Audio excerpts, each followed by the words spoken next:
Kita tahu ya, sejarah itu kan isinya seringkali soal pertempuran berdarah dan perebutan kekuasaan. Tapi, pernah kepikiran nggak kalau kadang-kadang alur sejarah yang begitu besar itu justru berbelok tajam cuma karena satu keputusan? Satu keputusan sunyi dari satu orang. Nah ini dia kisahnya. Kisah tentang pilihan semacam itu. Sebuah keputusan yang dampaknya, terasa sampai ratusan tahun ke depan. Keputusan yang melahirkan sebuah kerajaan besar, tapi sekaligus juga jadi bibit kehancurannya. Dan yang luar biasa, warisannya itu akarnya masih menancap kuat di tanah kita sampai hari ini. Yuk kita telusuri jejaknya. Oke, cerita kita mulai dari tengah-tengah krisis. Bayangin, Kesultanan Pajang, salah satu kekuatan besar di Jawa saat itu, lagi di ujung tanduk. Kenapa? Karena rajanya, Sultan Hadiwijaya atau yang mungkin kita lebih kenal sebagai Jaka Tingkir, baru aja meninggal dunia. Langsung ada dua kandidat kuat nih. Di satu sudut kita punya Arya Pangiri.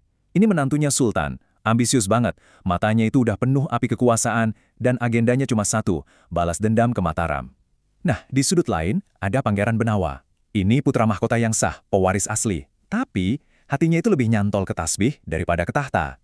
Dia lebih tertarik sama kedalaman spiritualitas ketimbang intrik istana yang kotor. Wah, ini udah kayak api sama air kan? Dua kutub yang jelas banget bakal tabrakan. Dan bener aja, Arya Pangiri berhasil ngerebut takhta. Tapi cara dia memerintah, jauh banget dari kata adil. Catatan sejarah bilang, dia ini fokusnya cuma dendam, dendam, dan dendam. Orang-orang dari kampung alamannya, Demak, diangkat jadi pejabat penting. Rakyat Pajang asli disingkirkan. Hasilnya apa coba? Ekonomi amburadul, kejahatan merajalela, rakyat sengsara sampai harus ngungsi. Ini udah situasi yang nggak bisa ditolerir lagi. Nah, di tengah semua kekacauan ini, Pangeran Benawa, pangeran yang tadinya minggir itu, akhirnya mengambil satu langkah yang bakal mengubah segalanya. Coba deh lihat seberapa cepat roda nasib berputar. Tahun 1586, Pangeran Benawa yang udah nggak tega lihat rakyatnya sengsara, bikin aliansi strategis sama Sutawijaya dari Mataram. Kekuatan mereka digabung, dan boom, Arya Pangiri berhasil digulingkan.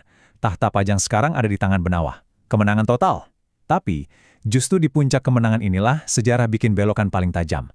Sesuatu yang nggak ada yang nyangka bakal terjadi. Kutipan ini kunci dari semuanya. Pangeran Benowo ahli tasawuf. Artinya, dia itu seorang sufi. Buat dia, kuasa, jabatan, kemewahan dunia, itu semua bukan tujuan utama. Hatinya itu udah ada di tempat lain, di level spiritual. Jadi pertanyaannya, dia mau apain mahkota yang sekarang ada di tangannya? Dia lepasin. Iya beneran, dia serahkan tahta Pajang itu ke Sutawijaya, orang yang udah bantu dia. Tindakan ini secara efektif nutup buku sejarah Pajang dan ngebuka gerbang buat dinasti baru yang super kuat, Mataram Islam. Sementara itu Benawa sendiri, dia menanggalkan semua gelar bangsawannya, terus mulai perjalanan spiritual sebagai seorang pendakwah. Jadi pilihan Benawa tadi itu jadi fondasi buat era yang sama sekali baru. Sekarang yuk kita lihat gimana warisan Mataram dibangun di atas fondasi itu. Dan inilah puncaknya. Di bawah cucu Sutawijaya, yaitu Sultan Agung, Mataram itu sampai ke zaman keemasannya.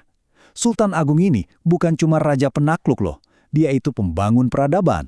Dia ngerti banget kalau kekuatan sejati itu bukan cuma dari pedang, tapi juga dari pena, dari ilmu pengetahuan. Warisan dia itu luar biasa banget. Dia berhasil menyatukan hampir seluruh Jawa. Dia inovator yang bikin pertanian makin maju. Dia bahkan seorang sastrawan, menulis karya mistik sastra gending. Tapi mungkin ya, mahakaryanya yang paling awet itu adalah kalender Jawa. Ini bukan sekedar tanggalan biasa. Ini tuh alat politik dan budaya yang jenius banget, menyatukan ritme agama Islam dengan tradisi agraris Jawa, semua di bawah satu bendera Mataram. Tapi ya, namanya juga roda kehidupan selalu berputar. Habis ada puncak kejayaan, pasti ada jurang kegelapan. Dan sayangnya, era emas Mataram ini nggak bertahan lama. Penerusnya, anaknya sendiri. Dia mengambil gelar yang benar-benar menunjukkan ambisinya. Amangkurat. Coba kita pahami artinya. Amangkurat itu artinya memangku bumi atau menggenggam dunia. Ini bukan cuma gelar, ini deklarasi. Deklarasi kekuasaan absolut. Dan ini jadi pertanda buruk soal apa yang bakal terjadi selanjutnya. Dan disinilah letak kehancurannya. Kalau Sultan Agung itu merangkul para ulama dan cendekiawan buat bangun peradaban, Amangkurat I ini kebalikannya. Dia melihat mereka sebagai ancaman yang harus disingkirkan. Coba bayangin, Dalam satu peristiwa yang jadi salah satu halaman paling kelam di sejarah Mataram, ia perintahkan pembantaian lebih dari 5.000 ulama, beserta keluarga mereka, di alun-alun istana. Sebuah tindakan kejam yang benar-benar meludahi warisan agung ayahnya sendiri. Perbedaannya udah nggak bisa lebih jelas lagi kan? Ayahnya, Sultan Agung, itu pembangun jembatan budaya. Anaknya, Amangkurat I, itu tiran paranoid yang membakar jembatan itu. Cuma dalam satu generasi, Mataram berubah drastis. Dari pusat kebudayaan jadi istana yang isinya teror dan pertumpahan darah. Kekejaman Amangkurat I ini memang menjadi awal kehancuran Mataram. Tapi, ironisnya gini, seorang tiran, sekejam apapun dia, nggak akan pernah bisa membunuh sebuah ide. Dan ide terbesar yang diwariskan ayahnya, yaitu perpaduan antara keyakinan dan kearifan lokal, ternyata jauh lebih kuat, jauh lebih abadi daripada dinastinya sendiri. Semangat yang ditunjukkan Sultan Agung, semangat buat menggabungkan keyakinan sama kearifan lokal, itu ternyata nggak mati bareng dinastinya. Justru semangat inilah yang jadi ciri khas Islam di seluruh Nusantara. Contohnya nih, kita lihat di Lombok. Masyarakat Sasak di sana itu nggak cuma menerima Islam, tapi mereka meraciknya dengan tradisi lokal mereka yang kuat banget. Hasilnya, arsitektur masjid atap tumpang yang khas, ada juga ritual unik kayak perang topat. Ini bukan sekedar copy-paste dari Timur Tengah, ini Islam yang bernafas Sasak. Geser dikit ke Bali. Di tengah budaya Hindu Bali yang begitu kental, komunitas Muslim di sana bisa menciptakan ruang harmoni. Tradisi Islam berdialog sama adat setempat, dan hasilnya itu kayak permadani budaya yang indah banget, di mana arsitektur rumah panggung berpadu dengan ornamen khas Bali. Bahkan sampai ke pegunungan Sulawesi loh. Masyarakat Toraja menunjukkan gimana keyakinan Islam bisa hidup bareng, berdampingan sama adat istiadat leluhur mereka yang usianya udah ribuan tahun. Kehidupan sosial mereka itu bukti nyata dari sebuah sintesis yang khas Toraja. Dan warisan ini tuh nempel bahkan di hal-hal yang kita anggap sepele, contohnya ketupat. Ini bukan cuma makanan lebaran loh. Dalam filosofi Jawa, kupat itu singkatan dari ngaku lepat, artinya mengakui kesalahan. Dan 4 sisinya itu simbol 4 tahap pembersihan diri saat lebaan. Ada lebaran itu sendiri, luberan yang artinya berbagi, leburan atau peleburan dosa, dan laburan menjadi suci kembali.